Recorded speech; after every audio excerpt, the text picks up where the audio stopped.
paradise for adventure seekers and explorers.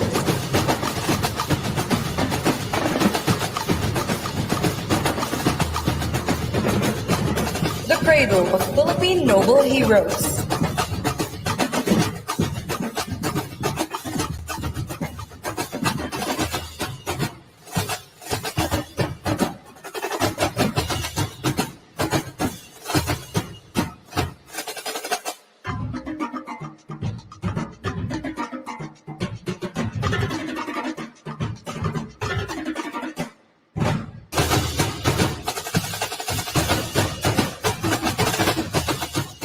And the home of the best campus journalists in the country for 7 consecutive years. Region 4A, CALABARZON. We made 8 happen.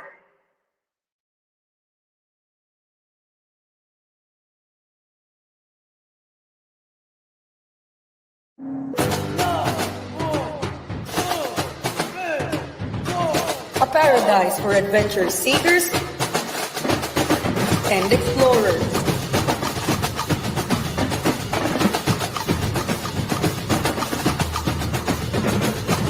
The cradle of Philippine noble heroes.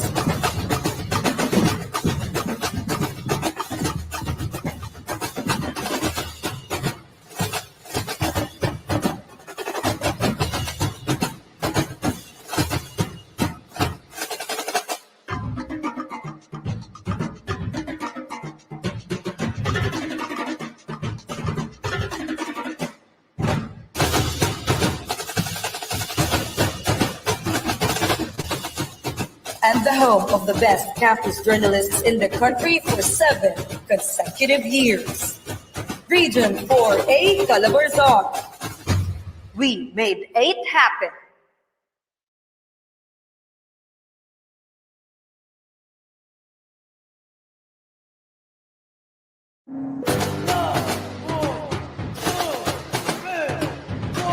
A paradise for adventure seekers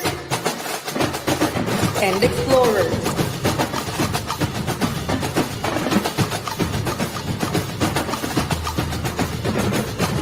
The cradle of Philippine noble heroes.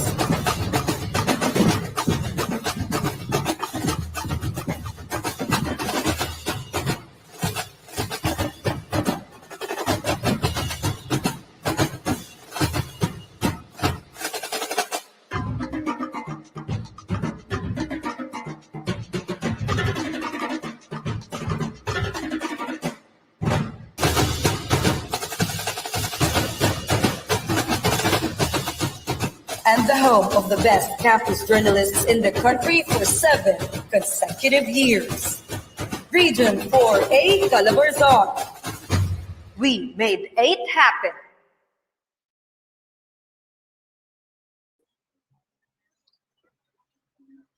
Hello everyone, good morning everyone, and good morning CALABARZON. All right, we've made 8 happen.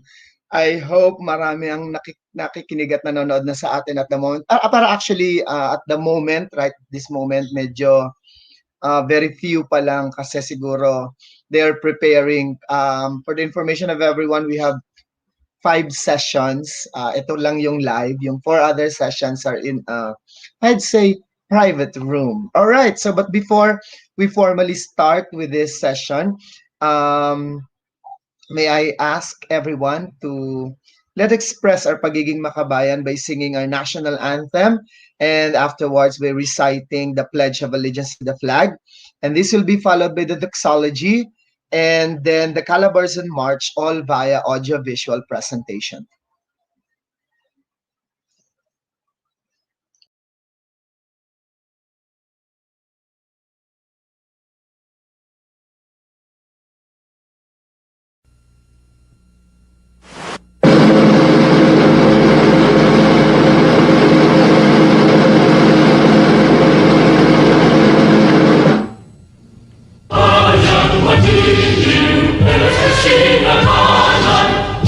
Alam mo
And again, good morning, Calabarzon. Good morning, everyone. So at the moment, we have almost 200 viewers. But before we really start with our session proper, let's hear the opening remarks from the regional EPS in charge of English and Campus Journalism, Dr. Jonathan S. Cadavido.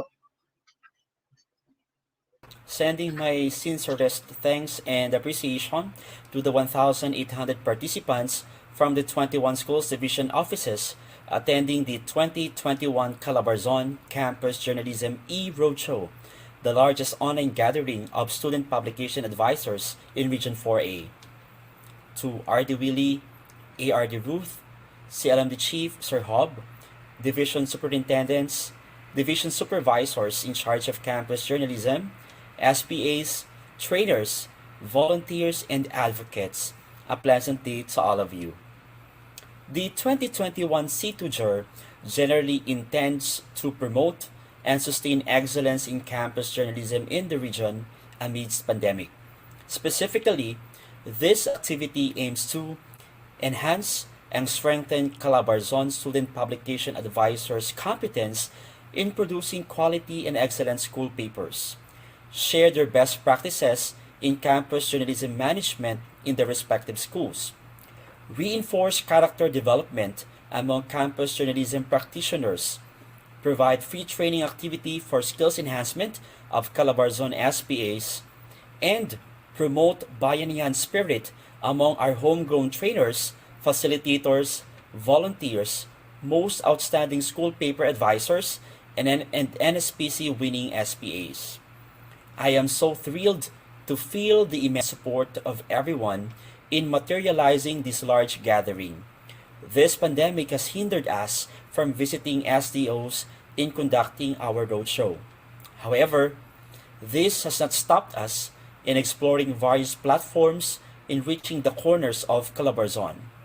I promise that this will just be the beginning of our efforts in continuously improving ourselves as great SPAs. Have an enjoyable and fruitful Inset Week. Thank you very much, and God bless us all. Okay, thanks for that message, Sir Jonathan. Truly, this is the largest gathering of school paper advisors for Calabarzon at the moment. Ayan. Tapos may promise pa si Sir Ethan na this is just the beginning of everything. And so to continue, let's now hear the message from the formidable Regional Director of Calabarzon, Dr. Wilfredo Cabral. Good day, everyone, and welcome to the Calabarzon Journalism e-Roadshow.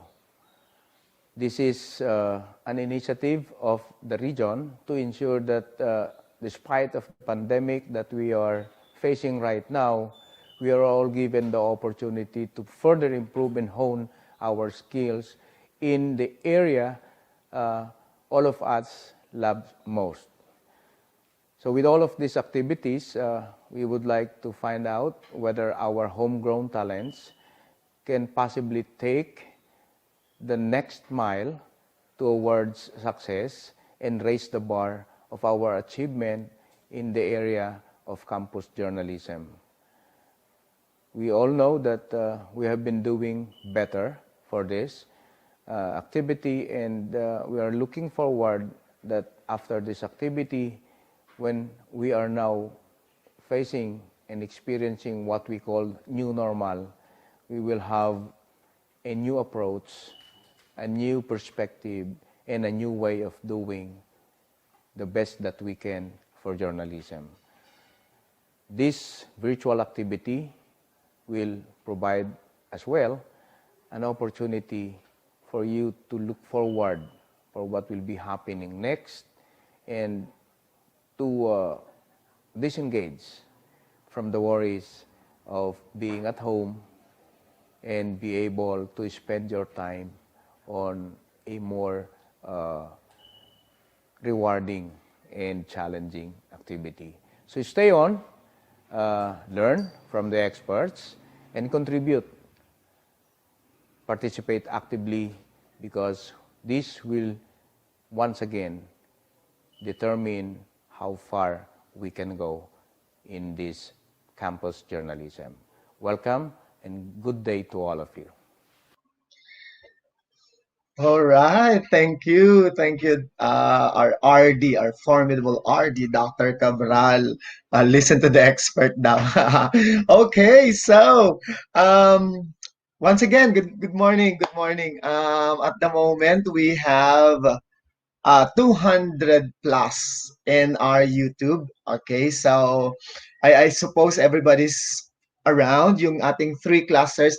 For the information of everyone, this is the third day of our cluster one, and this would be for Rizal, Quezon, and Laguna clusters. So after today, tomorrow until Saturday, we'll have our cluster two, and that would be for Cavite area and there's another one, Batangas areas. All right, and divisions. So that's 10 more divisions for next cluster. And so mag-share lang po ako na it could be recalled that last year at exactly the same date parang kauuwi pa lang natin from the National Schools Press Conference. Yung unang video natin, we really made eight happen. Hindi natin masyadong na-enjoy yung victory, but victory was with us. Kasi nga, lockdown tayong lahat. So, but then, a year after, siguro dapat kung kung hindi nag-pandemic, siguro uuwi pa lang din ulit natin from the National Schools Press Conference, supposedly in Bukidnon. But anyway, so for this session, we'll be having ethics in campus journalism. And for today, we have a brilliant mind a homegrown talent from Calabarzon.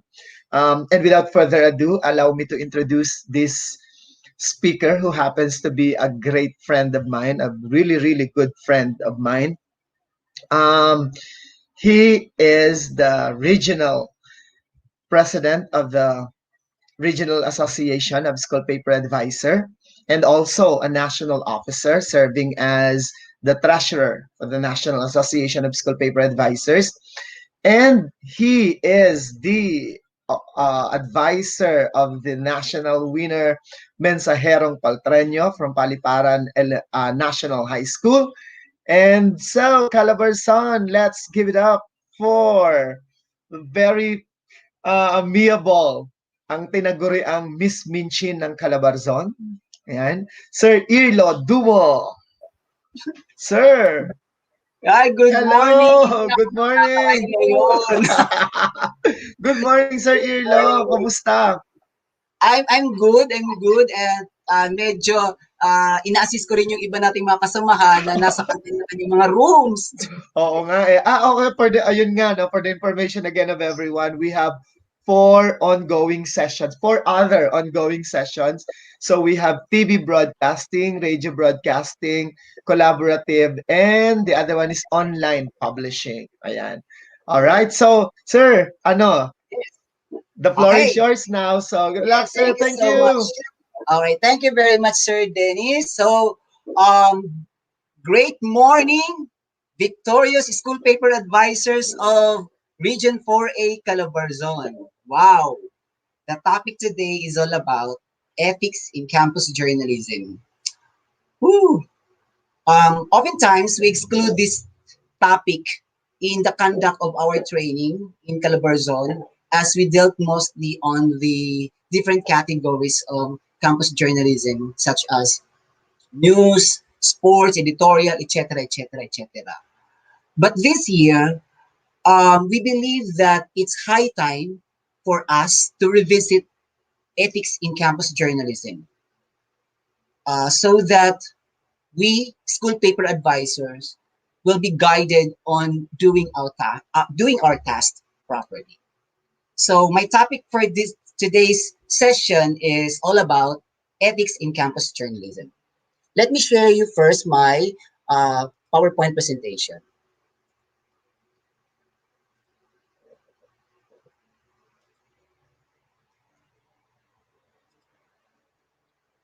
Oh.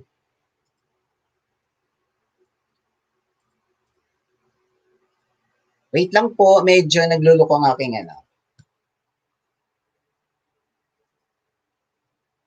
What happened?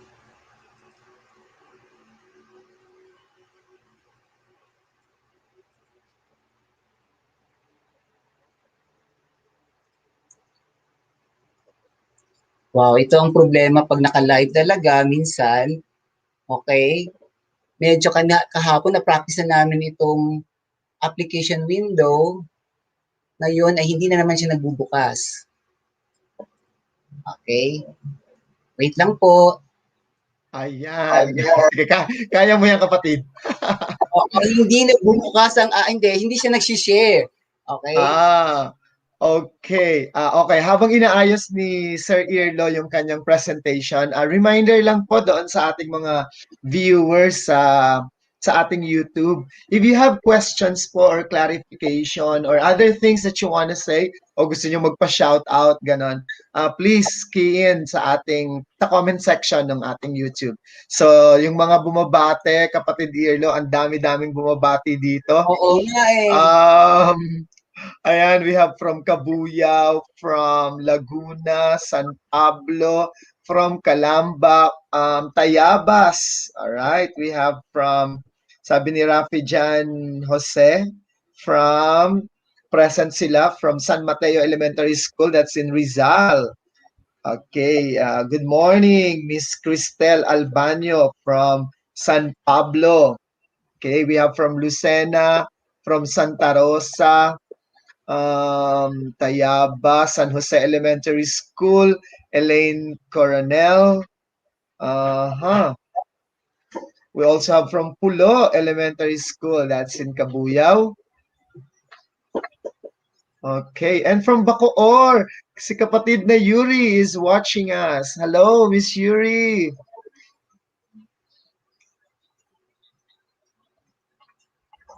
All right, there. Ano pa ba mga nanonood sa atin from Binyan? Ayan. Okay. So, and a lot more from the 3 clusters. That's Laguna, Quezon, and what's the other one? Rizal. Okay. So, there. So, ulit lang po ha, pag may questions lang po, key in sa ating comment section. So, are you ready, kapatid? Okay, nakita na ba sa screen? Yes. Yes. Thank you very much. Okay. Okay, so our topic for today's session is all about ethics in campus journalism. Alamin natin, ano ba yung ethical na gawain ng isang school paper advisors para i-guide ang ating mga campus journalists para gawin ang ating mga school paper. Okay? So, in this session, pag-aralan natin, okay? Pag-aralan natin yung mga ethics in campus journalism. We may not be an expert of this topic because you know exactly that all of us are school paper advisors, but we'll try our best to present to you what is ethical in the practices of Calabarzon and in the experiences of our winning school paper advisors. Alright? So pag-aralan po natin, i-share po natin kung ano po yung mga naranasan natin so that in a long run, okay, pag dumating man ang panahon na kayo ay gagawa ng inyong mga school paper at i-guide ang inyong mga bata, we are properly guided at hindi na maulit pa yung mga hindi dapat gawin. Okay? So, yun. Alamin natin. Okay? Huwag yung pag inalam natin, kailangan isa puso natin. There's dapat nandun yung passion, okay? Ng pagtuturo natin, okay? At pagtuturo natin sa mga campus journalists at pag-guide sa ating mga campus journalists. And at the same time, in doing our task as school paper advisors, in doing our school papers in Calabarzon. And after that, pag alam na po natin na pag-aralan na natin, alam na natin, gawin na po natin. Okay? Hindi yung pagpasok sa kaliwang tenga ay lalabas lang sa kanang tenga. Gawin po natin. I always believe that Calabarzon school paper advisors are well disciplined. Bakit ko nasabi kanyo yon? Kasi nakikita ko po yon sa ating mga kabataan, sa ating mga campus journalists na nasa training. Okay? And I always believe that the attitude and the behavior na pinapakita sa ating mga campus journalists is a reflection of the discipline na binibigay ng ating mga school paper advisors. Okay? Bakit ba natin kailangang pag-aralan ang ethics in campus journalism? Sabi ko nga, it's high time for us to revisit what is really the ethics in campus journalism. Kasi nga, oftentimes ay nane-neglect ang topic na ito. Gawa lang tayo ng gawa, we are not properly guided, at siguro panahon na para mag-guide talaga tayo ano ba ang dapat natin gawin. So, ano ba yung mga basihan natin kung bakit naisip natin ang topic na ito? Unang-una, you have to revisit the score sheets, okay, on how to win a certain categories in campus journalism. Okay? So, these score sheets can be found in the memorandum na pinapadala sa atin ng National on a Central Office. Okay? Mostly makikita mo ito sa mga memo ng NSPC, okay, or the National Schools Press Conference. So, alam po na mga SPA, guided po ang mga SPA kung paano ba siniselect, okay, ang mga winners ng bawat category. Whether it is in individual or in the group contest, that is the school paper.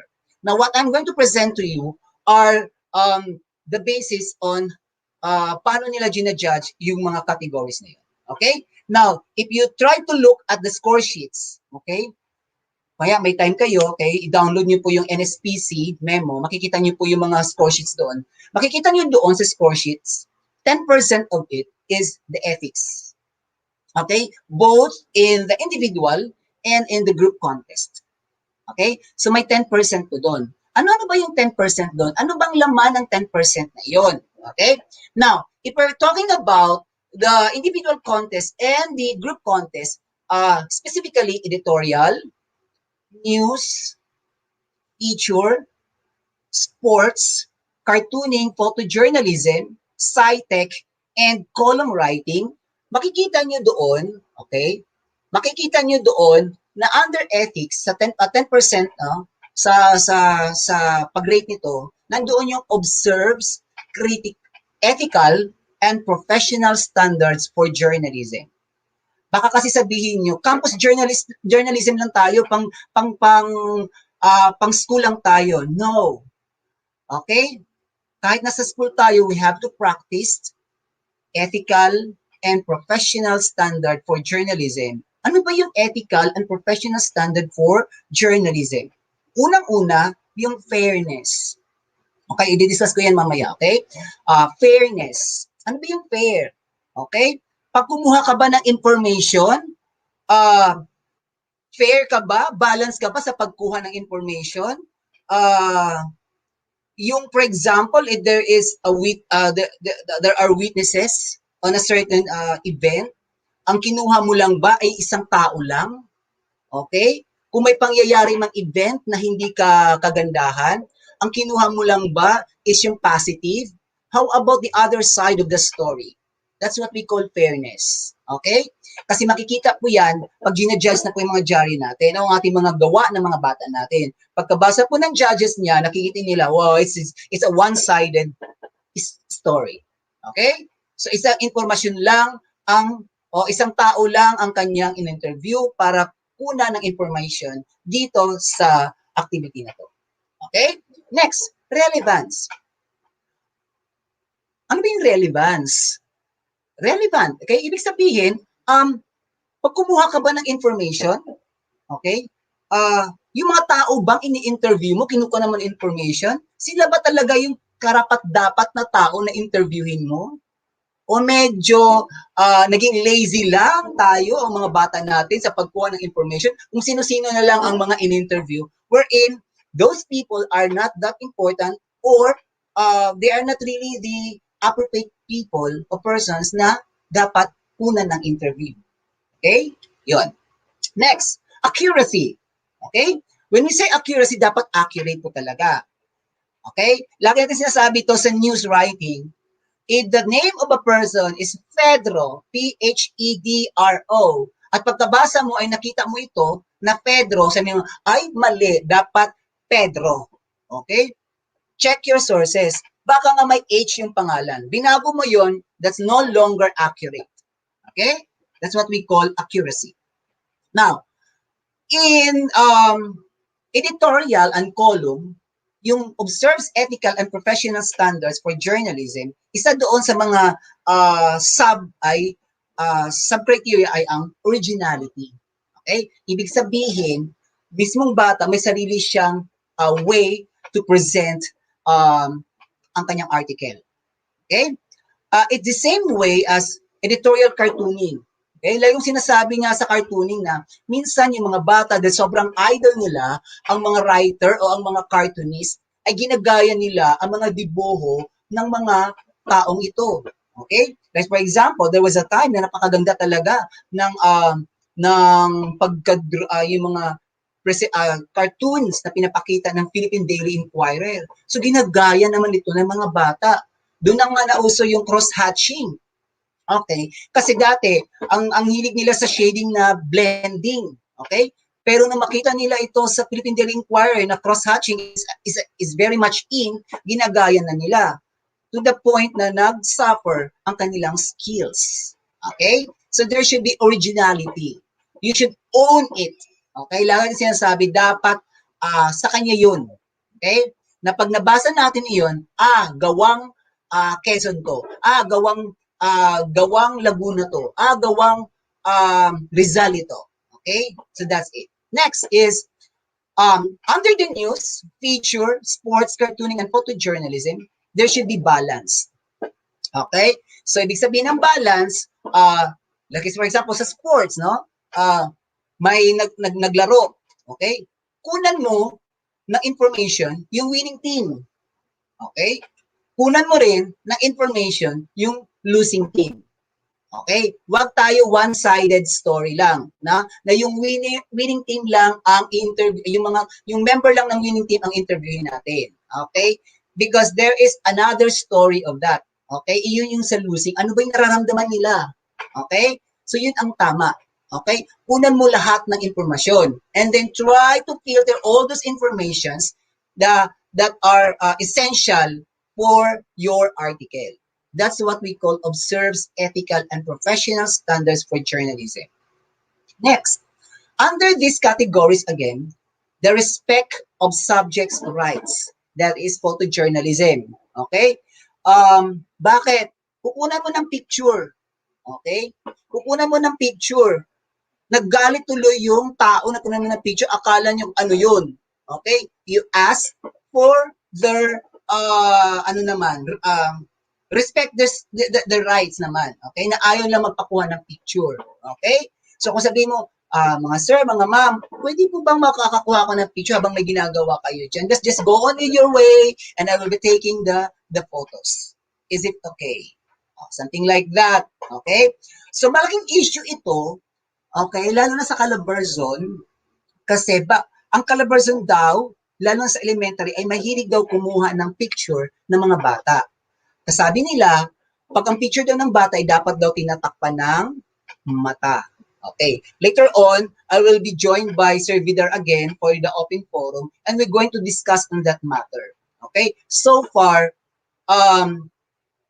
okay pa naman ang pinapakitang mga dyaryo na featuring these children, okay, on the front page o sa mga dyaryo natin sa Calabarzon. Okay pa naman. Hindi pa naman tayo nasabihin na you are crossing the boundary already, blah, blah, blah, blah. Okay? But I will show you mamaya kung ano ba yung front page na gawa ng mga dyaryo ng Calabarzon na kung saan feature yung mukha ng bata at saka yung mga binilurd natin. Alright? And finally, okay, under these categories, you have to cite your sources and observe the copyright laws. Huwag ka basta-basta nangunguha lang. Okay? Kaya nga lagi, di ba, sa mga balita, there should always be an attribution. Okay? You have to cite your sources and observe the copyright laws. In Calabarzon, okay, we condone the plagiarism. Okay? Ayaw natin ng plagiarism. Ang gusto natin ay yung tama lang. Okay? We have to cite kung sino man ang mga sources natin at ibigay na ang karapat-dapat na pagkilala sa mga ginawa nila o sa pag-aari nila.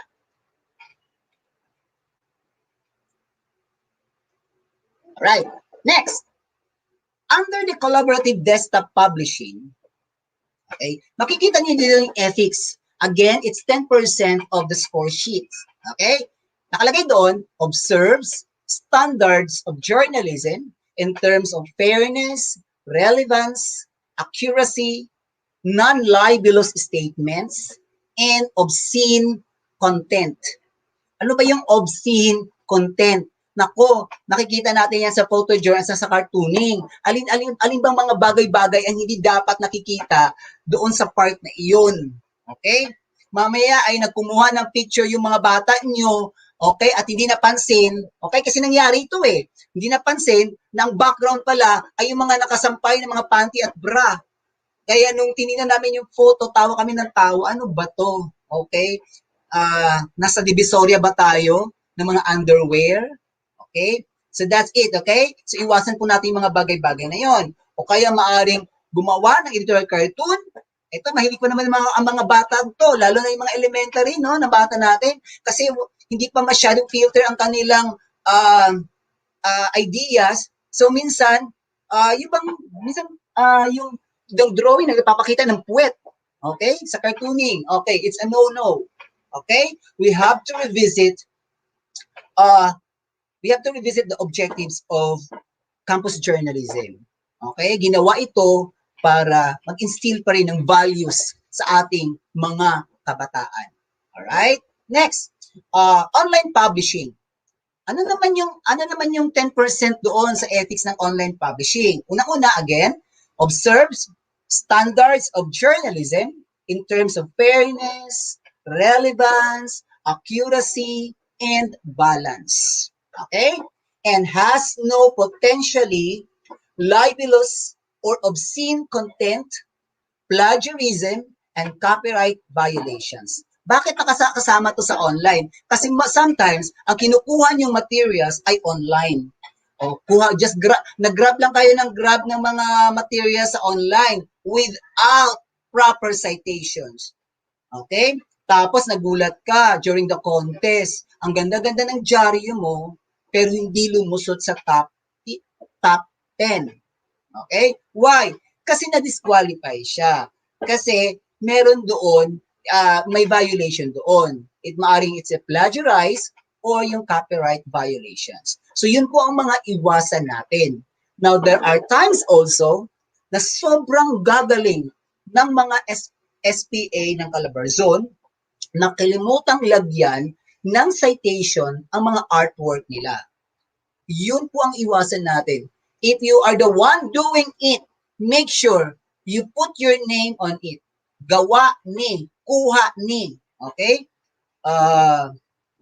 Okay? Dapat po properly cited whether nakinuha mo yon o gawa mo iyon. Kasi sa sobrang galing natin, no, sa sobrang galing nyo gumawa ng artwork, okay?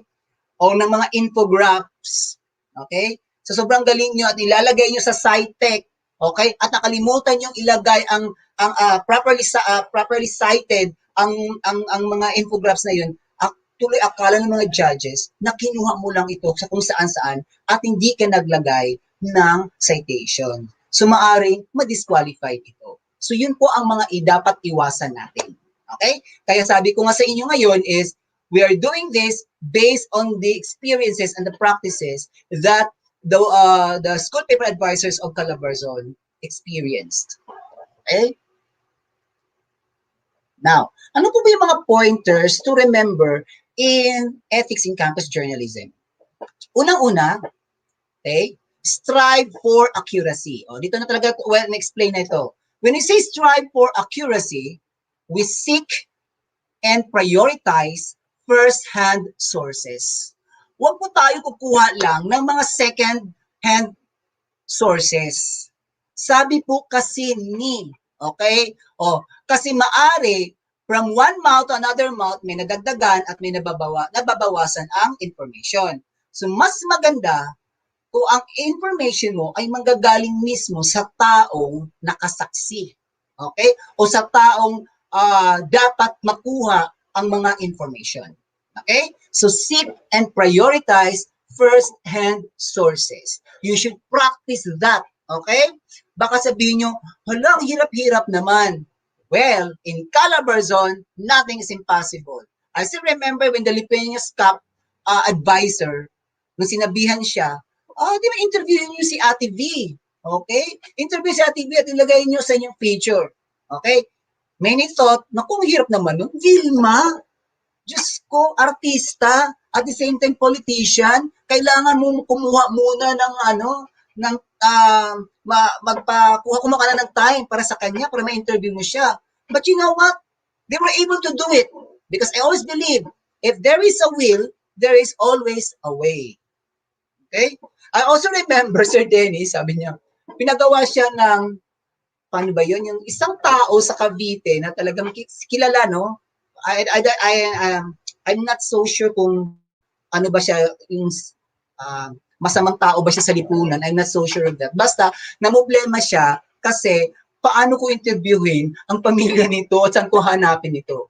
But you know what? If you have the passion, magagawa mo ng paraan. Okay? If you have really the passion of doing this job as a school paper advisor, you can do it. Okay? You can do it. Alam niyo ba, nung time na nga na gusto kong interviewin si Apo Wang Earth, gumastos ako, pumunta ako ng Kalinga. Umakit ako ng bundok para lang ma-interview siya. Pero pagdating ko doon, nag-enjoy rin naman ako. Okay? Kahit kinakabahan ako sa daan. Okay? Pero kasi yun ang purpose ko, kailang ma-interview ko siya. Okay? Gusto ko maarok ano ba ang babae nito. Pero pagdating doon, naiba ang kwento ko. Why? Kasi I observe, no? Na mga babae ang nagtatato doon, hindi mga lalaki. Okay? Nagulat ako, bakit mga babae nagtatato at ang mga kalalakihan ay hindi? So nagkaroon ng idea na instead of Apo Wang Earth, ang interviewin ko is yung mga bata na nagtatato at yung mga kalalakihan na hindi ginagawa ang ganong tradisyon sa Kalinga. Okay? And I was able to do that. Ganun talaga. Kung gusto mo isang bagay, paggagastusan mo talaga. Alright? Next, double check facts and keep a record of how you have verified those facts. Ito po talaga. Double check the facts. Hindi basta-basta kung ano ang binibigay ng mga bata natin, ay tatanggapin na lang natin. Take note, advisors, if the work of our learner is libelous, sino bang makukulong? Mga bata ba natin? No. Tayo. Okay? Tayo, kasi tayo nag-a-advise sa kanila. At mandadamay pa tayo ng ating mga principal. May issue pa yung eskwelahan natin. Okay? Kaya nga sa national, pag merong violation sa school paper na sinubmit mo, okay, ipapadala ito sa principal nyo. Okay, magugulat ka na, pinatawag ka ng principal nyo, bakit ginawa mo ito? So that is why we have to double check facts and keep a record of how you have verified those facts. Alright, next, confirm claims with at least 2 sources. Malinaw po dyan, nakalagay, confirm claims with at least 2 sources. Kung sinabi niya na nasagasaan, huwag kang basta-basta maniniwala. Look for another witness that could support the statement of your first witness. Okay? So, ganun po dapat. Okay? Next. Kung ang kwento naman about COVID, huwag ka lang basta-basta kukuha lang sa mga sa isang clinic lang, okay? O kukuha ka rin sa iba pang mga doktor. Okay? Idea ng doktor para talagang malinaw at tama ang idea na ipepresent mo. Okay? Next is, ito, kay Sir Dennis talaga to dahil siya ang ating copy reading and headline writing trainer, no? Headlines, cut lines, and display text must share accuracy standards. So dapat nakinig kayong mabuti sa lecture ni Sir Dennis Vidar on copy reading and headline writing. May tamang angkop o haba pala yung mga letra, okay? O yung mga text na ginagamit natin when doing our headlines and catlines. Okay? Makikita yun ng mga judges natin pag pinipresent natin yung dyaryo natin. O ba't ang laki-laki nito? O bakit yung sa page na to, yung pinaka main story ay maliliit lang ang kanyang display text. Samantalang ito nasa baba na wala mga kwenta, ang haba ng mga display text. So there is a violation there. It's not accurate anymore. Okay? Tapos, sa another page naman, nakikita mo doon, yung pinaka-importanting headline ay hindi siya bolden. Okay? Pero yung mga yung ano lang, yung for example, araw ng buwan ng wika ay pinagdiriwang o na nilagay mo lang sa supporting tawag nito articles doon sa page na yon ay pinabold mo ito. Okay? Tapos nasa babang-baba lang ito. Tapos mga ano lang, two paragraphs lang ito. So, makikita ng judges agad yan. Okay? That you don't know what you are doing. Okay? That what you have been doing is not really accurate. Okay? So, iwasan po natin yon. Okay? Kaya nga, dapat talaga inaatin ang lahat ng session, ano? Lang ngayon kasi kasabayan natin ang paper management. So, para magkakaroon kayo ng idea, ano ba talaga ang paper management? Next, under strive for accuracy, you have to ensure facts that are presented in context and are true to their intended meaning. Okay? For example, a man was shot. That is just a simple sentence. Okay? That is just a simple information. But when you say a man was shot by police officers, again, hindi pa siya masyadong clear ang information. So dapat i-contextualize mo ito. A black man was shot by police officers in Phoenix, a city that was still reeling after the death of another black man shot by officers 2 weeks ago. Both victims were unarmed. So it gives you a complete narrative of what happens in the scene or the event. Okay? So dapat i-contextualize natin ito. Right? Next. Paano ba mag-strive for accuracy? Ito po talagang well-guided na kayo. Ask questions like this, okay? Until the context becomes clearer. What is happening? Why is it happening? Asan yan? Sa mga news writers dyan, alam nyo to, who, what, so, what. See that? Simple as that. If you know or if you have mastered already the who, what, so, what, okay, lead, wala na tayong problema. Okay? Who are the people involved? What is their history?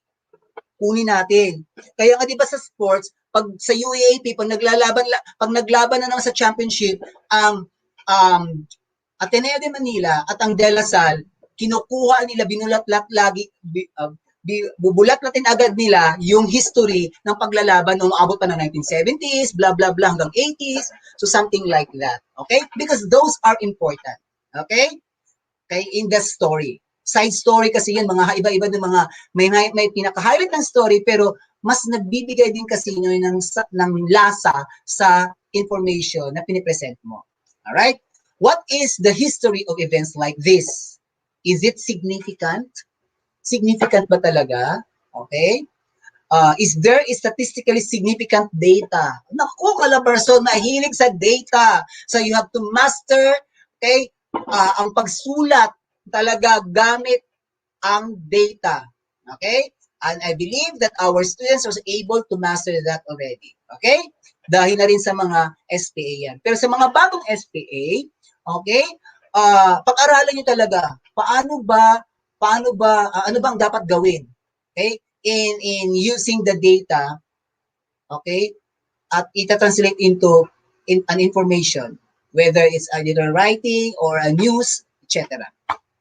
Right? Next, which stakeholders should I talk to for a better grasp on this? So like kung sinasabi sa inyo, choose the appropriate person to interview.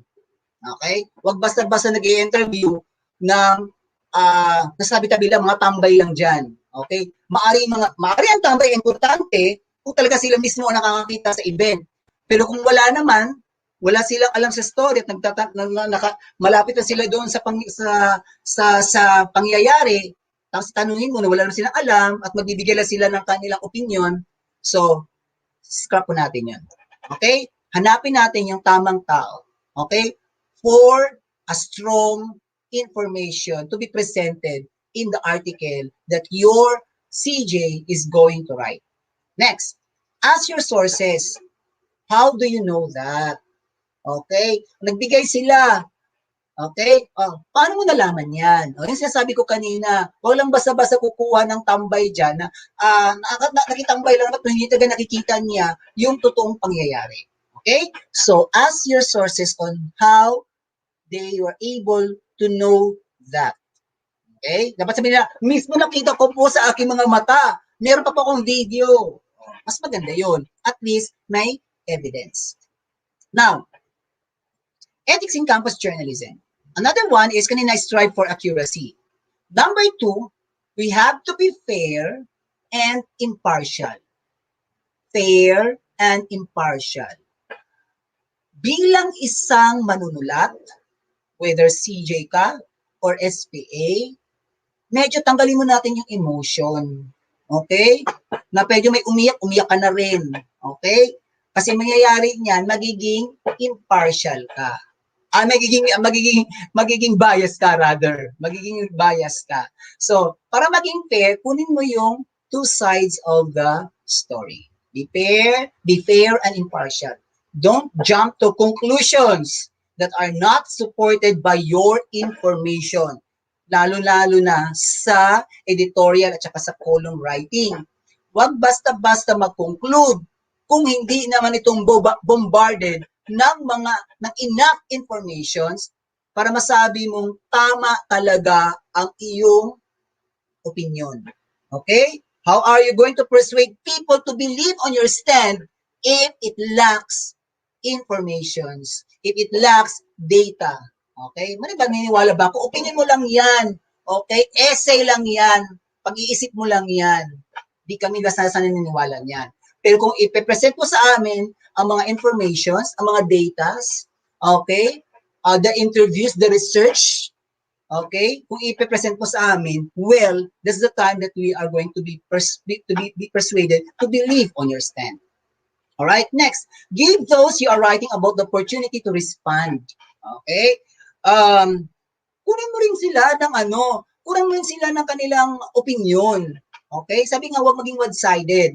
Be aware that what you can publish can have a serious consequences for them. Lalo na sa letter to the editor.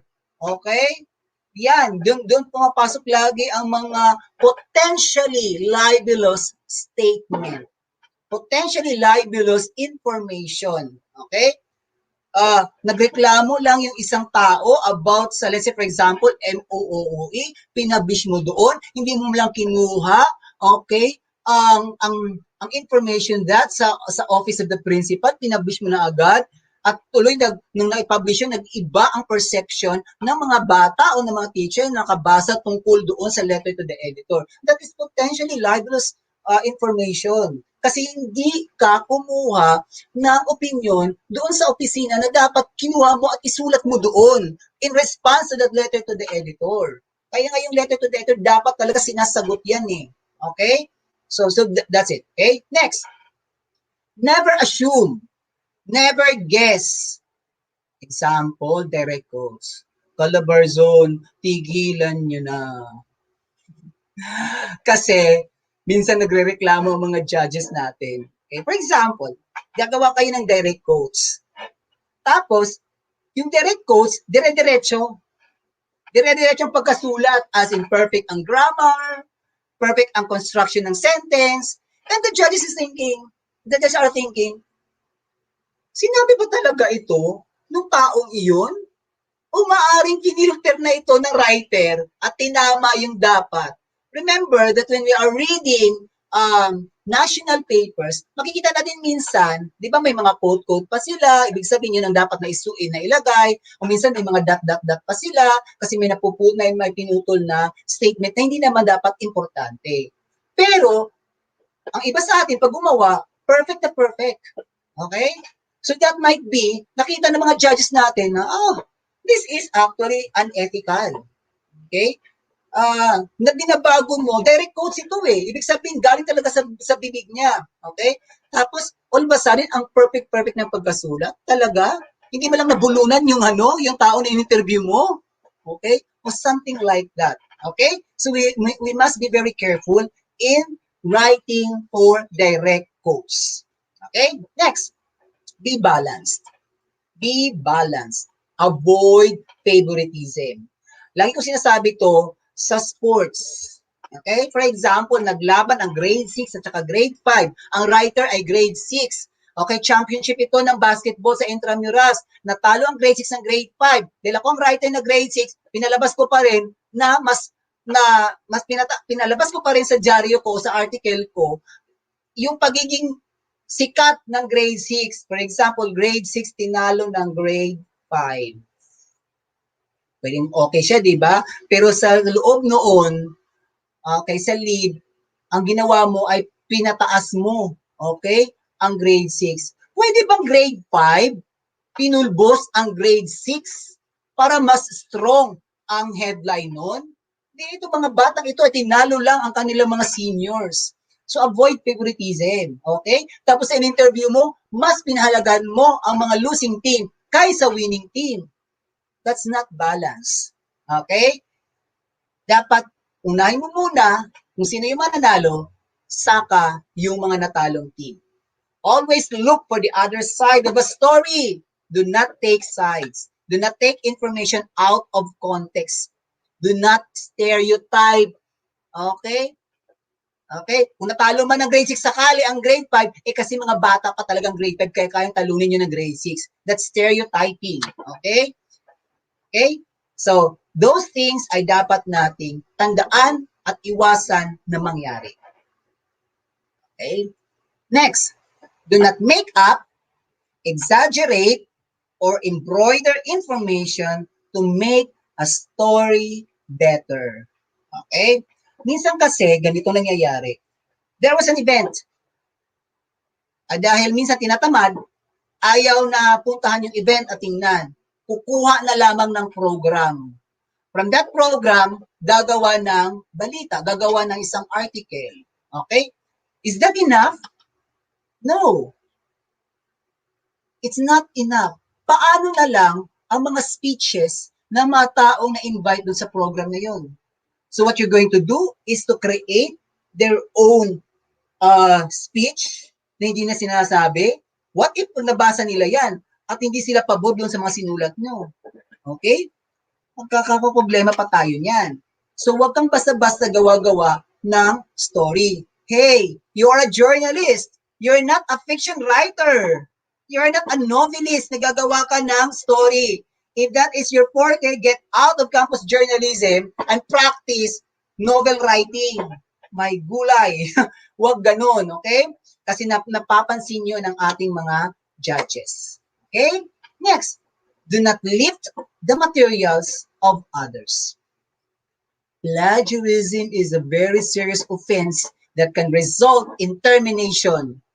Diba? Ang lagi sinasabi ng DepEd Central Office, pag nahulihan na nag-plagiarize ka, susulatan ang region at ang school mo, ang division ng school mo. Okay? May warning ka na nun.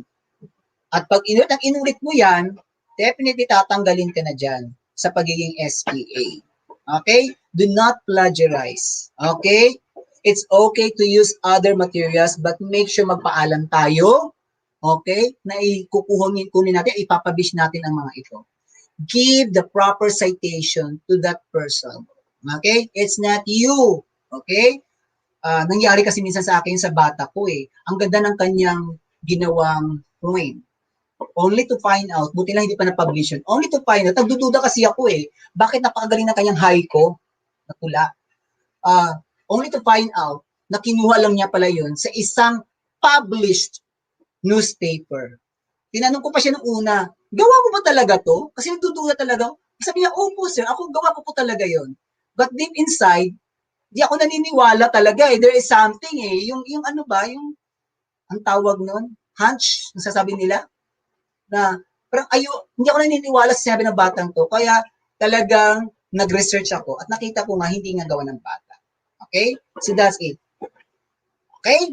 Attribute information including that gotten from the internet and from material published previously or elsewhere.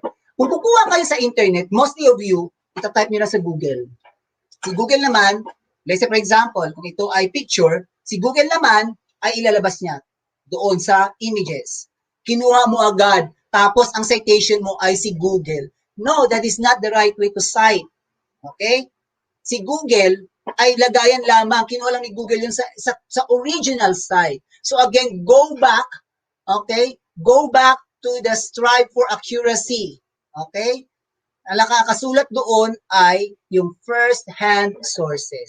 I-click mo saan yun nakuha ni Google. Yun ang tamang citation. Kunin mo kung saang site talaga iyon nakuha ni Google. Hindi mo ilalagay na www.google.com. Okay? Hindi po si Google po. Si Google po ay second lang. Okay? You click that kung saan kinuha ni Google and you take that kung saan ang site ito talaga galing. Alright? Next, do not alter photographs. Do not alter photographs. Ayan. Kaya nga ayon ng mga judges natin sa photojournalism na binabago mo yung picture. For example, I don't know hindi ko pa na-experience na nagkaroon ng contest sa individual contest na sa region na ang pinagamit mga sepia o mga black and white. Kasi ang gusto talaga ng judge is the original color of the photo. Okay? Same also in putting a pictures in your diaryo. Okay? In your publication. Okay? Minsan, huwag po natin i-alter yung photo. Okay? Kasi napapansin po ng mga judges natin yan. Kasi minsan, pag ginadjust na po nila yan, at nakita nila na hindi sila kumbinsido doon sa picture na yon, sasabihin agad nila, change photo. Okay? So, kaya yon, alam niyo na yon. Okay? Makikita lalo sa mga SPA na dumaan ang mga diary doon sa mga regional judges natin, sasabihin nila, change photo. Okay? Next, do not crop them in a manner that is not represented or representative rather of the situation being photographed. Okay? Yan. Huwag mong puputulin yung picture na yon, okay? Na yung importante dapat ang nandoon. Okay? The situation is there. May sunog. Okay? Background yung sunog. Tapos gusto mo kunan ng gusto mo siyang i-focus yung mukha ng mga tao na mga nasunugan. Okay? Umiyak. Okay? Pinutol mo. Okay? Kinarap mo yung picture. Nung inilabas mo, nilagay mo doon na sunugan yung taong iyon. But we as the audience have not seen that there is a fire kasi pinutol mo ito. Okay? So be careful with that. Pinakita mo lang na umiyak yung tao, pero mo pinakita sa amin yung apoy na lumalagablab sa kanyang background kasi pinutol mo dahil nag-focus ka lang sa mukha niya. Okay? If the background is very important, do not crop the picture na magpawalang saysay sa event na nangyari. Okay? So that's something like that. Next, do not accept information as truth simply because it comes from someone with a title or a uniform. So again, babalikan po natin yung strive for accuracy. Hindi porket ito ay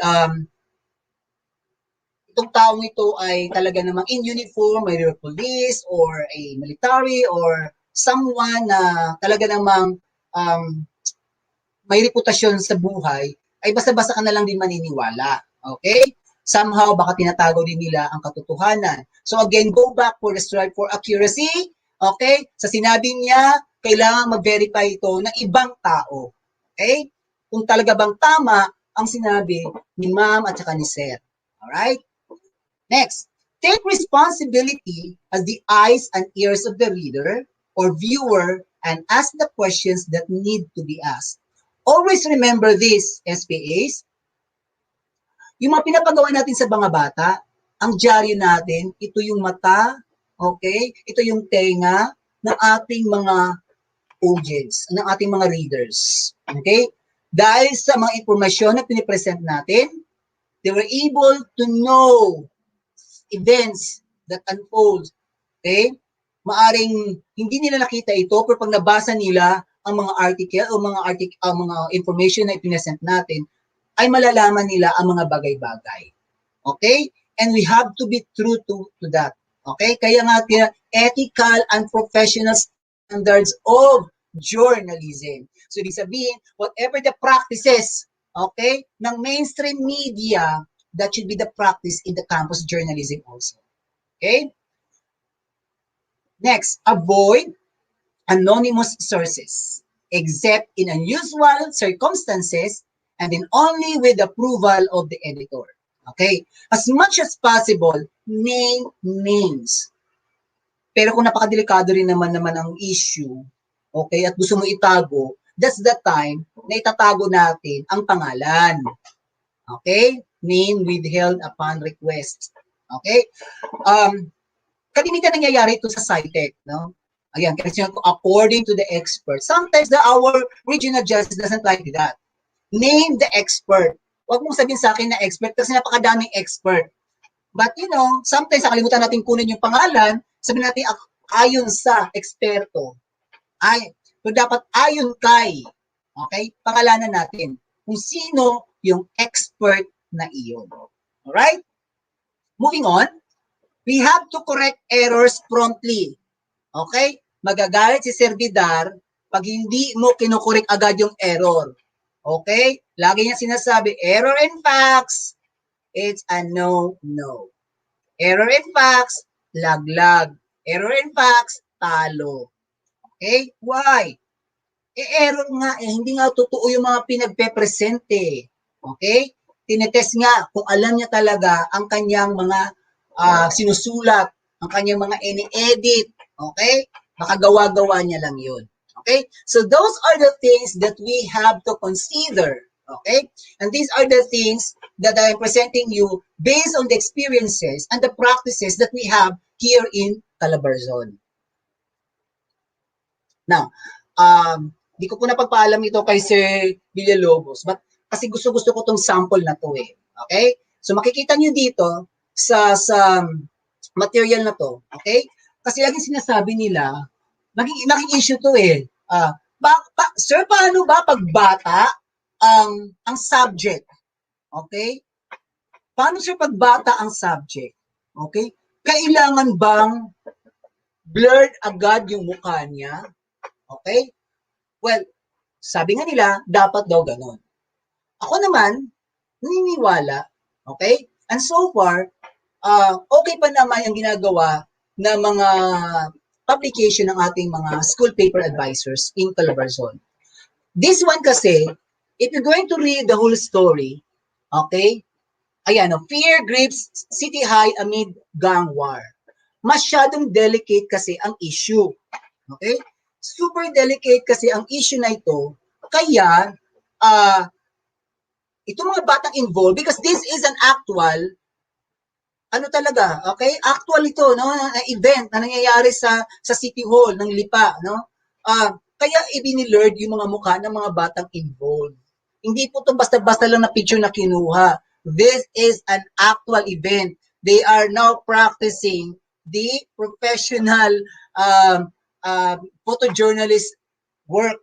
Okay? Talagang pumunta sila doon, nalaman nila yung story, pumunta sila doon, at napalaman sila na kumuha ng picture. Only that, you have to blur the faces of these respondents, of these people, of these children.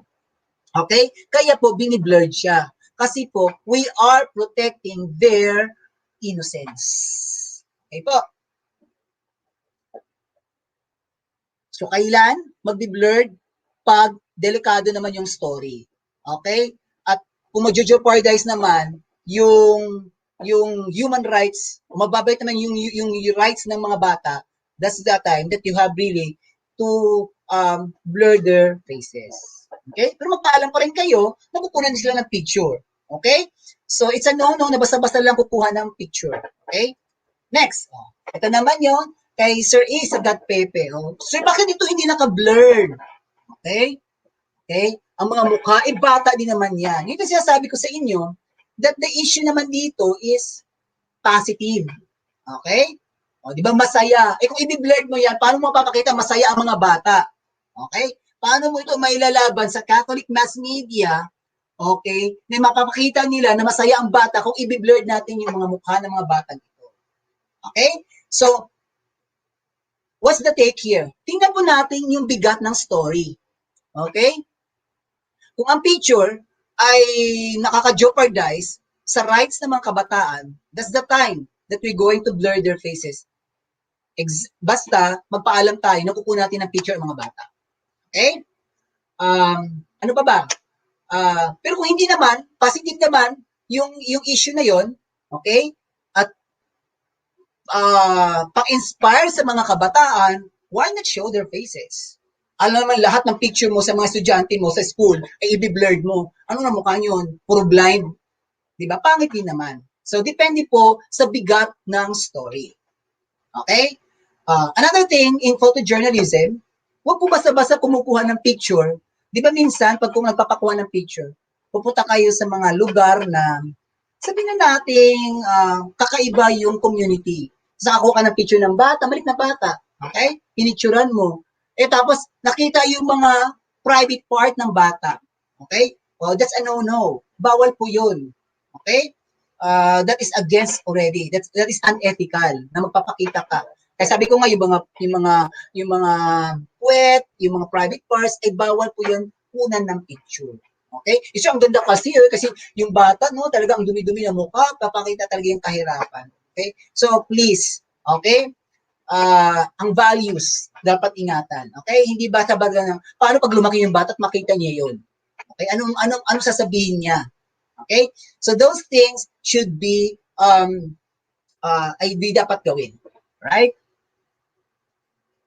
Now, according to the National Press Photographers Association in Photojournalism, ito po yung pinaka-code of ethics nila. Honesty, responsibility, accuracy, and truth are the backbone of photojournalism's code of ethics. What are those? These are respect, truth. Okay? Whatever the consequences for himself or herself. Okay? I remember may isang, I don't know kung Filipino ba yon, na binawian ng award kasi sa contest na Photoshop yung picture. Okay? So yun, pino-Photoshop yung picture. So, binawian siya kasi nalaman na hindi totoo yung picture na yun. Pinasok niya lang yung eroplano na lumipad doon sa pagitan ng dalawang building kasi ano siya, bird's eye view ang pagkakuha niya ng picture. So, may pumasok na eroplano at ang ganda ng kuha. Yung pala sa totoong buhay ay wala yung eroplano na yun. Okay? So, yan. Respect for the truth. Verify sources. Kung kukuha ka ng picture, kaninong source ba ito? Okay? Mas maganda talaga pag mga bata nyo ang kumuha. Only publish information that can trace back to its origin.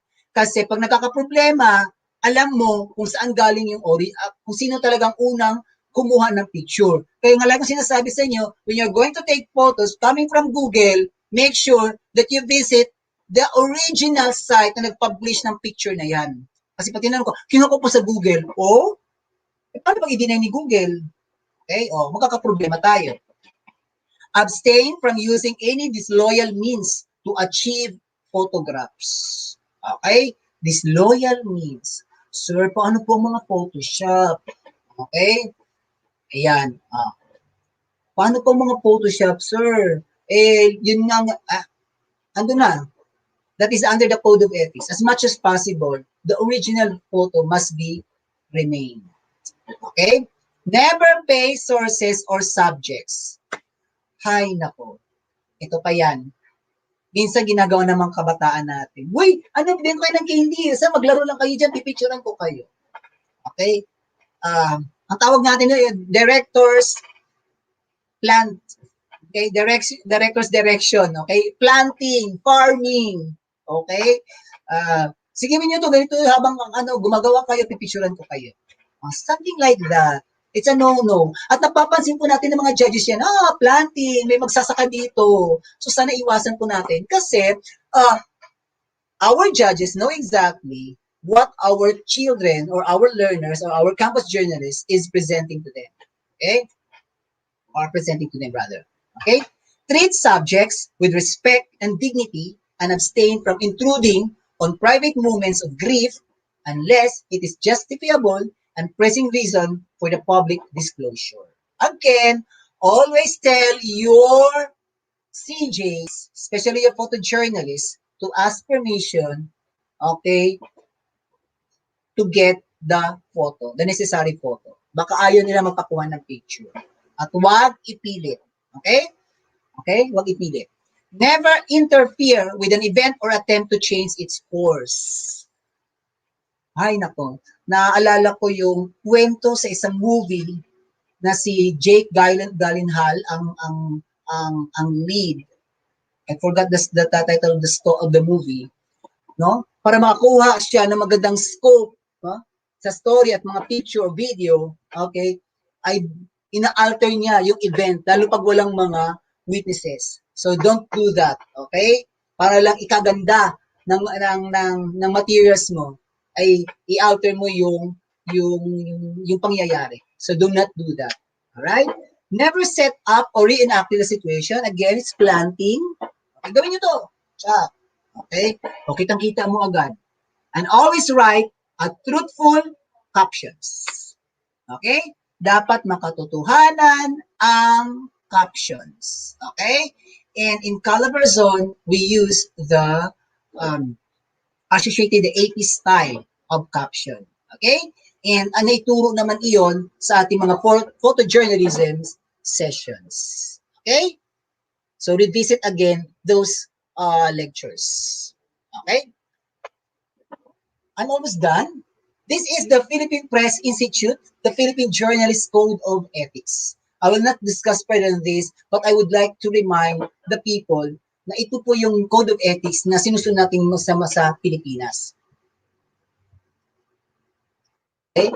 I shall scrupulously report and interpret the news, taking care not to suppress essential facts, nor to distort the truth by omission or improper emphasis. I recognize the duty to air the other side and the duty to correct substantive errors promptly. I think I was able to expound that on the latter part, in the earlier part rather of this session.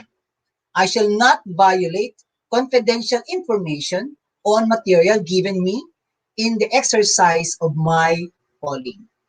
If the people are trusting you, then make sure that you keep hold on that trust. Okay?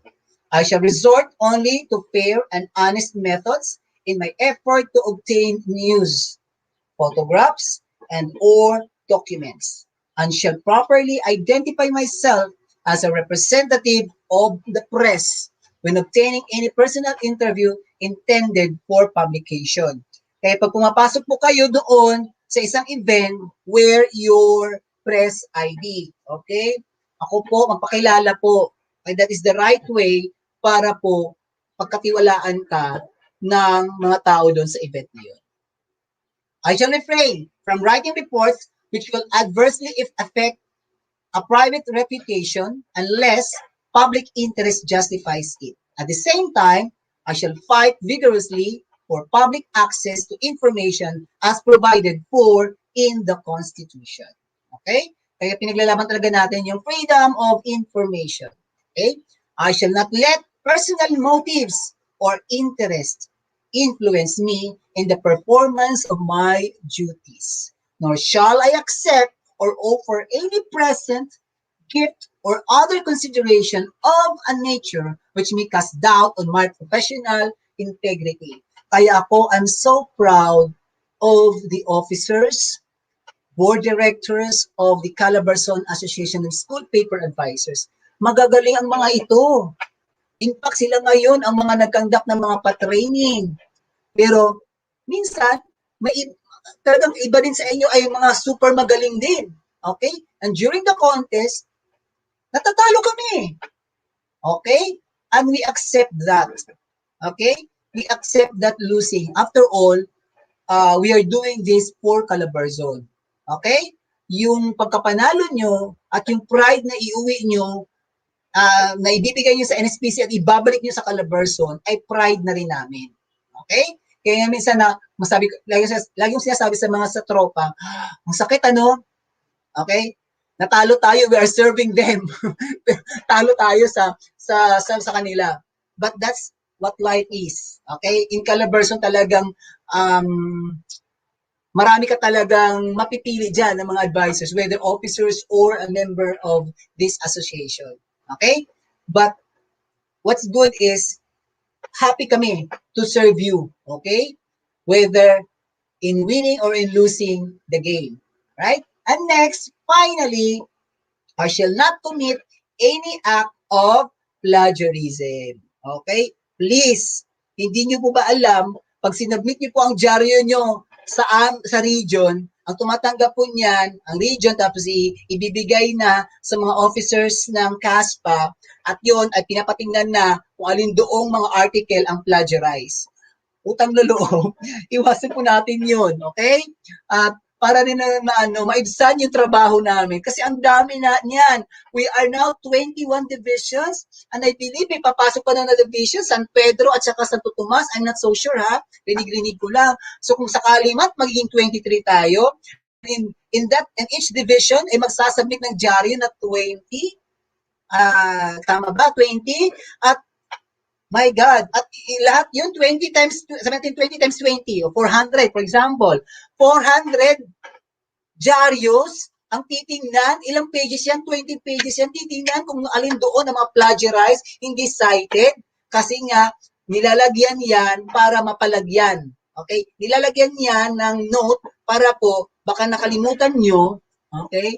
Na overlook nyo lang, kaya yun, tagasala ang mga officers at titingnan nila na may nakalimutan. Kaya nga minsan, binabalik sa inyo ang dyaryo to correct that mistake. Kasi ayaw natin mabahiran ng anumang mansya ang Calabarzon that our school paper ay nagpa-plagiarize. Okay? So, iwasan po natin yun. I shall not in any manner ridicule, cast aspirations on or degrade any person by reason of sex, creed, religious belief, political conviction, cultural, and ethnic origin. So I believe wala sa atin yun. Okay? Fair po tayo sa lahat. Okay? I shall presume persons accused of crime of being innocent until proven otherwise. I shall exercise caution in publishing names of minors, yan po, and women involved in criminal cases so that they may not unjustly lose their standing in society. So that's the time that you're going to hide the name of those persons. Kasi kung makapag-jeopardize naman ito sa kanilang rights as a human being, okay, at ikaw pa magiging cause, utang na loob, wag naman. Okay? Kaya itatago natin ang mga pangalan nila. Okay? I shall not take unfair advantage of a fellow journalist. Ay, may nakita ako sa gawa niya. Kagayahin ko. Okay? That's an originality already. Okay? Hindi ka na original. Nangungopia ka na lang. It's okay to get inspiration. Okay? It's okay to get inspiration. Huwag naman yung gayang-gaya. Okay? Inspiration lang. At para iwasan natin ang pag-aaway, ang bangayan, lalo na pag ito ay umabot na hanggang social media, pangit siya tingnan. Okay? Sabi ko nga, lagi kong sinasabi that the advisors of Calabarzon are well-disciplined. At sana hindi masira yung tiwalang iyon. I shall accept only such tasks as are compatible with the integrity and dignity of my profession, invoking the conscience clause when duties imposed on me conflict with the voice of my conscience. Okay? So, wala naman tayong mga task na binibigay sa atin na that go against our will as school paper advisors. Okay? After all, we're still dealing with in school level only. I shall conduct myself in public or while performing my duties as a journalist in such manner as to maintain the dignity of my profession. When in doubt, decency should be my watchword. Okay? O kasabi ko nga yung mga taga-Calabarzon, mga konyo, mga decente talagang tao, okay? Napapansin ko yan sa mga officer nung pinatin ko sila ng meeting, okay? Yung ibang mga mga tao na nandoon ay nagpapataasa na, pero ang Calabarzon people, as I observe them, tahimik lang. And I love that. I love that. Okay? Because in our silence, people are watching us at nakikita nila yung mga action natin. Kaya ako'y proud na proud, salamat naman sa term ko, na talaga namang I was able to meet and gather these people na talaga namang wow! Okay? Pinagaan nila ang buhay ko bilang presidente ng Calabarzon Association of School Paper Advisors na by the way ay sumobra na ang term ko. Dapat 2 years lang. Nakapang 3rd year ko na to. Dapat magkaroon na ng eleksyon. Pero mukhang may pandemya, patuloy pa rin ito. Okay? But rest assured that during my watch, ay talaga namang dali natin lalong nasa maayos ang ating region. Okay? Sabi nga natin, galing Calabarzon. That is our hashtag. Okay? Ngayong taon na to. Galing Calabarzon. The galing there, yung G doon na galing is 9. We are aiming for our 9th, okay, for as overall champion in the National Schools Press Conference. That is why we have this e-Roadshow. Okay? So be with us on this journey.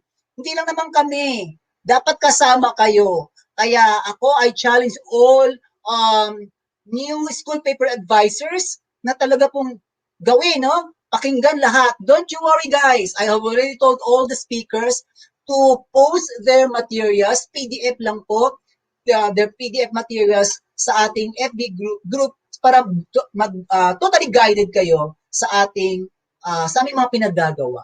Okay? I always believe, lagi ko sinasabi kay Sir Dennis, sharing is winning.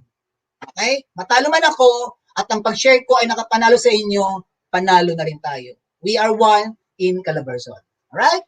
And finally, to end this session, I would like to say this, your credibility, okay, and that of your publication or station depends not only on how you do your job as a journalist, as a school paper advisor, but also on how readers and listeners perceive your performance, according to Paul Schreiber. So with that, thank you very much and have a beautiful day, Calabarzon. Sir Dennis?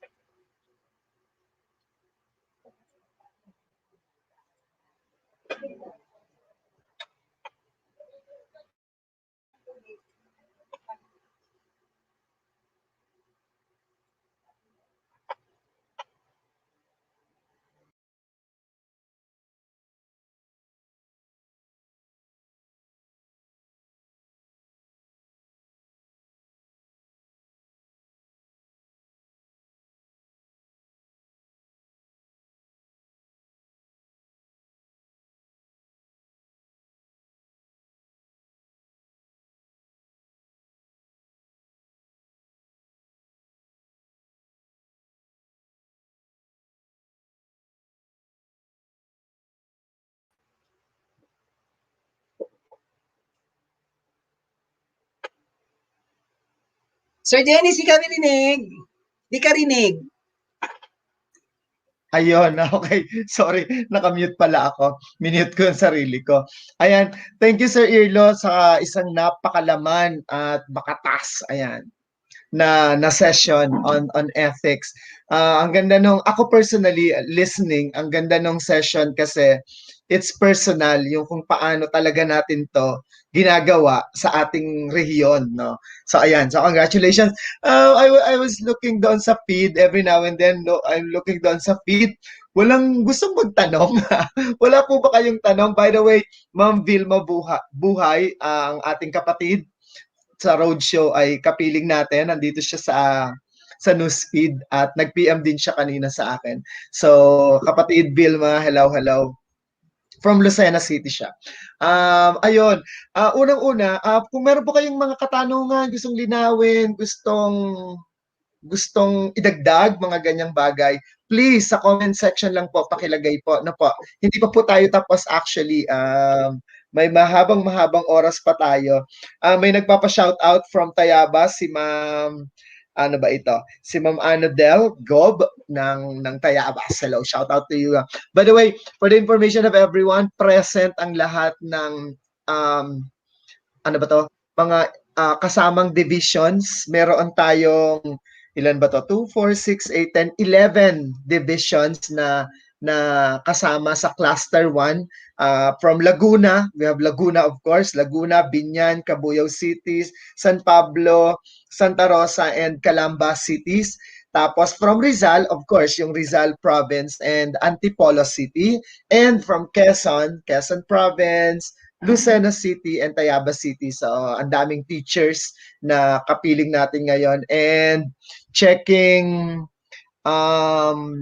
ano ba ito? Checking YouTube, meron tayong almost 300 participants. So again, bakit almost 300 participants lang? Kasi nga po, meron tayong ongoing parallel sessions na 4 din itong session na ito. So sa room 1, kapiling natin si Sir Mark de la Cruz para sa radio broadcasting. Sir Mark is from the division of Cavite Province. Sa TV broadcasting, we have Ma'am Arlene, also from Cavite Province. Ma'am Arlene de la Costa ng Tanza. And then from Desktop and Collab Publishing from Pisay, Sir JV Forteza. And for online publishing, si kapatid Mon Elombaring ng Quezon or Quezon National High School, the Coconut. Alright, so kapatid, ano ba ito? Teka lang ha, ay checking ulit. Ayan, thank you Ma'am Tita. Napakalaking tulong sir ng iyong na-share. Ayan, para sa mga bagong SPA, sabi ni Miss Tita Labaw. Ayan, maraming nagpapa-thank you dito sa iyo, sir. Ayan. So, ayan yung na-capture yung ano. Maraming salamat. Ayan. So, napakahusay mo po, sabi ni Miss Joanne. Kinakailangan ko nang magsalamin. Sasalamin na ako, parang hindi ako nakaganon sa screen. So, Dennis, naniniwala ko lahat ng SPA ng Calabarzon ay magagaling. Napansin mo ba yung mga output ngayon? Nahirapan ang mga speaker kasi 5 lang talagang gusto natin. Oo. Diba? Correct. Ma-share ko lang na I handled news English in the morning tapos sa afternoon yung copy reading. Sa news, grabe yung mga news writers. I mean, there are 93 entries. Di ba? Naka-screen siya, no? So, pinili ko na siya. Tapos, hindi ko ma-determine. Ang dami-dami pang nakalagay doon sa first set ko. Alam mo, ginawa ko, pinrint ko pa yung top 30 ko. Pinrint ko pa talaga sila. Tapos, binasa ko pa. Sabi ko, grabe. Kung pwede lang, sana nga na lahat sila. Pero 5 lang. So, sa awarding later, so, ayun, salute sa inyo po. Ganon din sa copy reading, hirap na hirap talaga ako. Pinrint ko pa rin sila para maayos ko talaga yung pagpili na 5. Ang sakit sa dibdib na, ang sakit sa dibdib na, ano, di ba? Gusto ko sana lahat sila ma-recognize. Sabi sa akin ng mga ibang ng mga trainers natin, sir, 6 po to. Sabi ko, ay, isend ko to kay Sir Dennis, bahala na siya mag-decide kung papayagan kayo o hindi. Oo. Kasi di ko alam kung talagang stick kami sa top 5 lang. Oo, pilihan ko sila. 5 lang talaga. Ayun. Okay, now going back So, magpapawasin pala ako mamaya sa cartooning. Kasi pinapili na rin ako eh. Sabi ko, hindi mauna kayo, kasi pag hindi kayo pinayagan, talagang ititrim ko to sa 5 din. Oo, okay. So, ayun, 5 lang talaga. Pasensya na po. Gusto naming matawag ang lahat ng pangalan niyo later, pero 5 lang talaga. By the way, going back dun sa topic, dun sa tinapik mo, no? I really agree doon sa yung mga proseso ba? Kasi for example, yung sinabi mo na nabanggit mo yung pangalan ko, yung sa, sino ba ito? Paano ko kakausapin yung pamilya?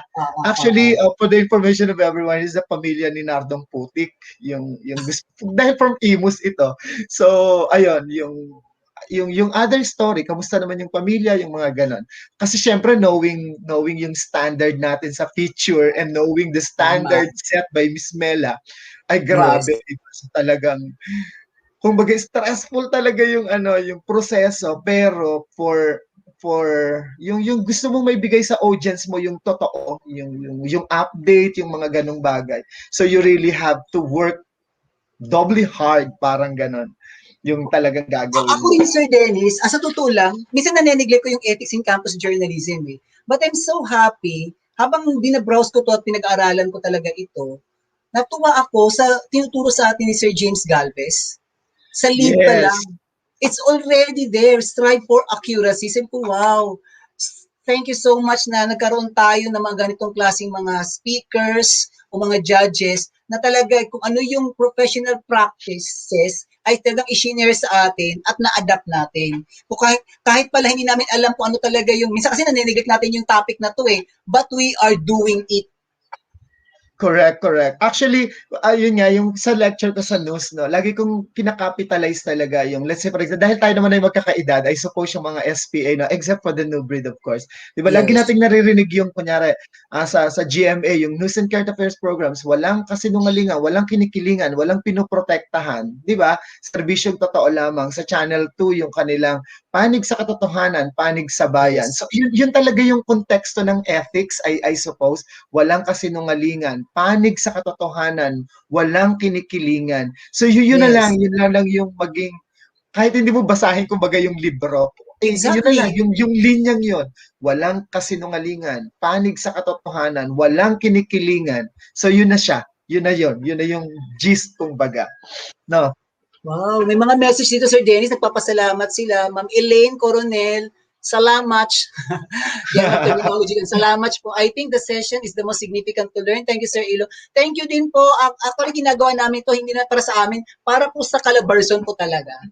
Okay? Ayan, thank you po. Ay, by the way, i-shoutout din natin yung ating mga kapatid who did yung first day, yung day 1 at saka yung day 2. So, of course, for news writing, si Master Abner Poreza ng news writing. Sa copy reading, ang ating kapatid at fellow Tiger, Yes. si kapatid May Grace from Lucena. For Yes. editorial, si Mami, hi Mimi, Melanie Moreno, and editorial, si Ma'am Yuri, nakapiling natin, nag-comment siya rito kanina. For column, si Si Sir Ma'am Paul Vilma, dito din. ng Timus, yes, at si kapatid Iris Penuela ng Santa Rosa. For photo journal, we have Ma'am Vilma and Sir Leo ng Lipa City. Yung day 2 natin speaker sa sports writing, ito sa tandem ni Sir Ariel at saka ni Ma'am Elena Ojena ng DASMA. Si Sir Ariel is from Lipa. And then sa science writing, si Sir JP Calcetas ng Laguna. And then sa tandem niya si Sir Peter Bonayon ng DASMA. Sa picture writing, si Sir Jean ng De La Salle, Binyan. And feature writing, si Sir Erwin also ng Lipa. And then for editorial, it is you and partner mo si Sir Melvin ng Antipolo City. And yung paper management na ang ganda ng mga sessions Ongoing ngayon. for high school, si Sir Sherwin at sa Avedra ng Quezon. And si Lodi Anthony Okay. Asidera, si Ace, para sa ating LM session. Yes. Ayan. So, ayun. So, sige Sir Irlo, take it away muna. Baka may gusto ko pang sabihin at ipa-power on ko muna tong aking laptop. Okay, basta maraming salamat po sa pagpunta nyo dito. Okay, at pakikinig sa Ethics in Campus Journalism. Ako po ay natutuwa po talaga na ang mga SPA na sa Calabarzon ay napaka-aktibo. Sa tutulang po, yung mga output nyo po ay napakaganda. Prior to this live session po, nag-check po na ako ng mga output nyo.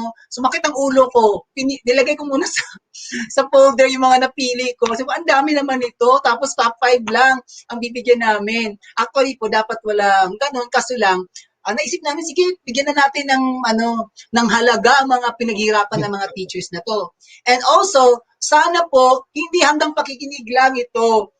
Gusto ko rin makakita ng mga bagong SPA na aakyat sa stage at kukuha sila ng mga medalya at mga trofeo. Okay? At kung matalo naman ako, masaya pa rin ako, at least. Okay? Nandun kayo. Natuto kayo sa mga pinagsasabi namin dito. Sabi ni Ma'am Jacqueline, shout out sa lahat ng magagaling na speakers pala. Basa ko yung mga speakers ng CALABARZON Campus Journalism. Salamat po. Yes, salamat Ma'am Jack. Actually, ma-share ko lang yung salamat po doon sa term na magagaling. Pero ang ano namin talaga dito, ang pinaka-mantra namin dito, well, of course, yung mantra na iniwan sa atin ng CALABARZON. Yung kumbaga sub-mantra, bawal madamot. Parang ganun lang yung laging sinasabi sa mga speaker, bawal madamot. Sabi nga ni Sir Irlo, it doesn't matter na kung let's say for example, eventually matatalo ang yung bata ng speaker. No? Wala namang problema doon. It's for CALABARZON. Parang ganun. Yes. CALABARZON.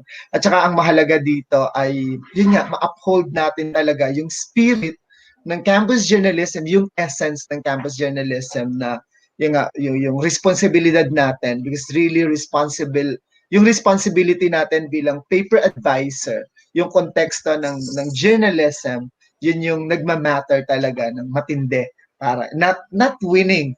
It's not winning. Kumbaga secondary lang yung winning eh. Yung responsibility matters. Ayun. Ang daming ditong mga mga ito sir, merong message dito kay Ma'am Marionette. Ayan. This is my first time to attend Campus Journalism Roadshow. Thank you so much po. Ang gagaling po ng mga speakers. Yes, ma'am. At magiging ganun ka na rin yan, ma'am. I learned a lot from you. Mabuhay po ang CALABARZON Campus Journalism. Mabuhay po tayong lahat, ma'am. Ayan. Okay. So sana ma-meet ka namin, Ma'am Martinez. Okay. So ayan. Oy, Martinez, Sir Dennis. Oo, ngayon ako mag-anak ko to si Ma'am. Ayan. Actually, I have my personal share din doon sa ethics, no. Yes. Ang daming advisors actually na minsan nagkakaproblema sa paper nila kasi nagkakaroon sila ng issue ba. Hindi, well, I don't want to say na paano ko ba ito sasabihin? Let's say for example, yung isang instance, no, pina-publish sa editorial page. It was a column. Tapos may isang cartoon, may caricature na katabi doon sa column. Tapos yung column walang namang masyadong problema. Pero I believe, ako personally din, tingin ko may problema doon sa cartoon. So nagkaroon siya ng problema sa school. Tapos, kasi talagang actually, pag tinignan mo talaga yung cartoon, ayokong magpaliwanag ng madetalye. Pero nagkaroon talaga ng problema sa cartoon. Nagalit yung head ng school. It has something to do with the canteen parang may akusasyong nagaganap na actually wala namang nagaganap. Kaya nag-react. Parang perception lang ng bata. So, yun. Ang fall kasi noon ay sa SPA. Bakit to nakalusot sa mapanuring mata ng SPA? Yes. Actually, noong ipinresent yun sa akin ng SPA, sinabi ko talaga sa kanya, nakikita ko po dito na somehow it's your error. It's not the kid's error. Ang problema kasi, nakumpronta yung bata. Nakumpronta ng mga concerned persons, parang gustong protektahan ng teacher, kaya lang, bago ang lahat, nakumpronta na yung bata. So, ayun. Ang gusto kong sabihin lang ay, maging mapanuri talaga tayo. Si Sir Irlo kanina, piniresent lahat nung mga dapat nating guide, mga panuntunan. Sana maging magsilbi yung guide natin talaga para mas magawa natin ito ng tama at maiwasan yung mga ganong pagkakataon, para masaya ang lahat. Ayan. Tama. Okay. So ayun. And so is yung choice of words, minsan masakit siya. I remember na ma-share ko lang ulit. I remember when I was starting school paper advisor, merong kaming word sa sports, yung parang disgrace. Disgrace yung term eh, parang ipinahiya. Parang ang nangyari kasi sa cheer dance, yung fourth year, sila yung defending champion, natalo sila ng first year. So, we use the term disgrace.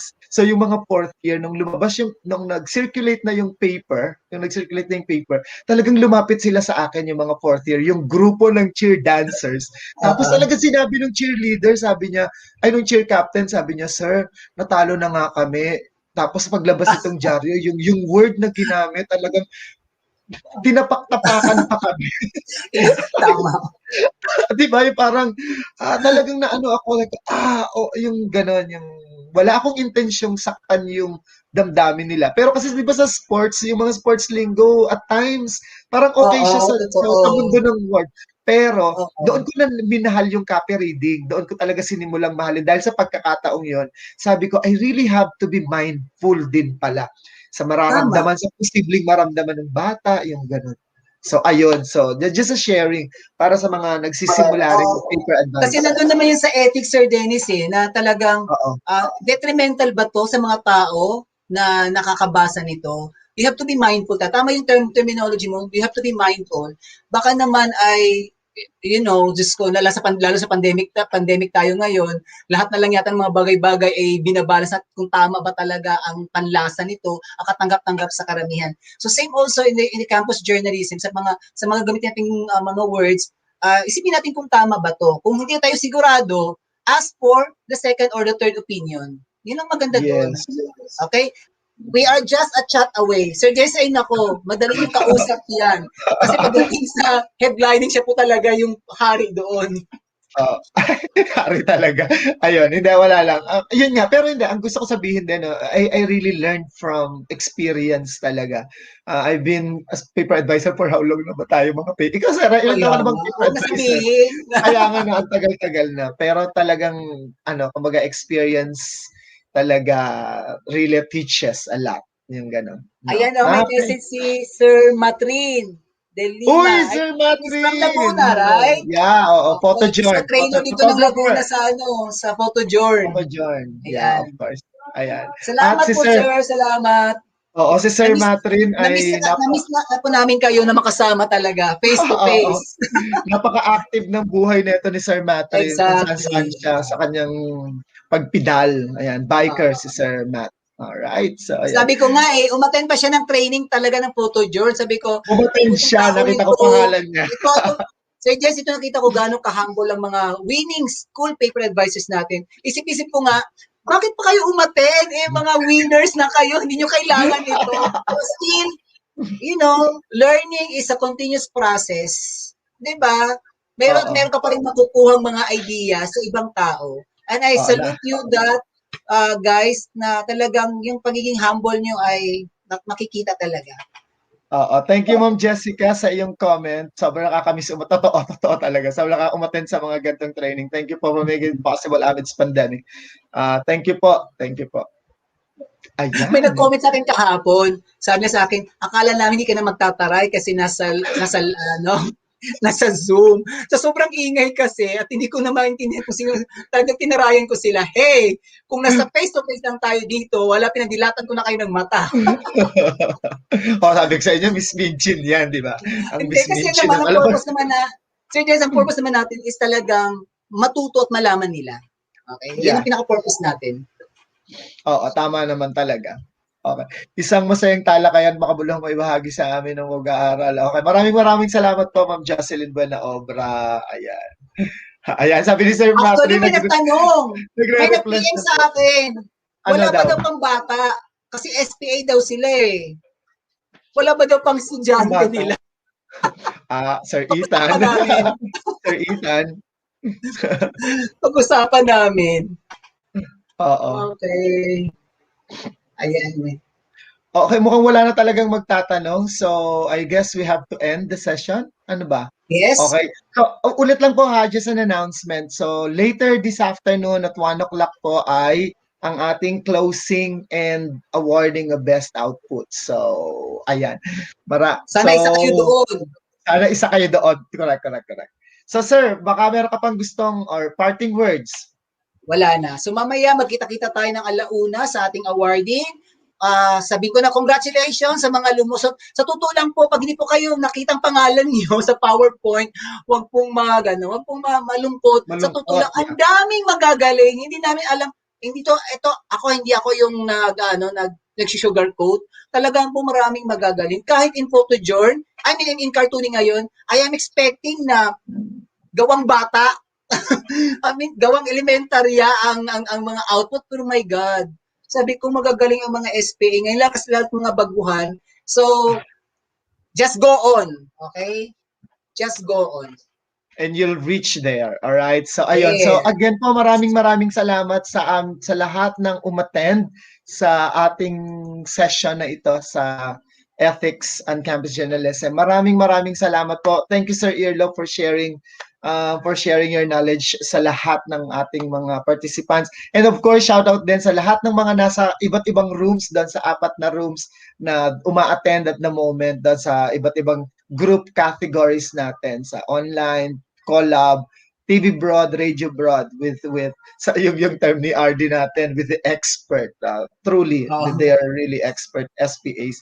So, pero yun nga, no, I'd like to give credit then, of course, doon sa, if you made mention kay Sir James, I'd like to also give credits doon sa iba nating mentors who help Calabarzon in the journey, in the process. So, let's say, for example, si Sir Dennis, cartooning, ang dami-dami nila. Sobra. So, ayun, maraming salamat sa inyong lahat. Hindi ko po kayo ma-mention na isa-isa. Maraming salamat to all the Calabarzon mentors for guiding us. Thank you. Ayan. So, ayun. So, with that, maraming salamat po, Team Calabarzon. Sabi nga ni Sir Irlo, it's #galing Calabarzon. So, galing Calabarzon talaga. Panindigan natin yan. Let's claim it for the 9th. Ayan. Basta. So, maraming salamat and see you sa ating live session for closing ceremonies later at 1 o'clock. Maraming salamat po. And with that, mabuhay ang Calabarzon. Maraming salamat. Stay safe, everyone.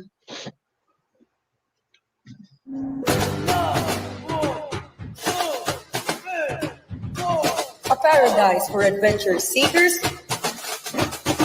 and explorers.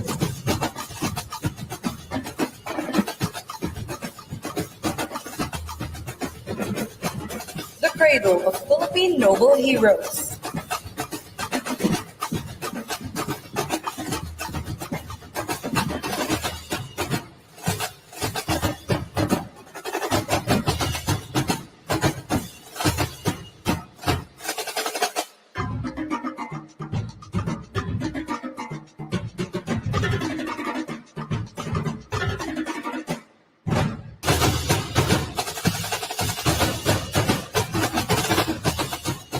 And the home of the best campus journalists in the country for 7 consecutive years. Region 4A, Calabarzon. We made 8 happen.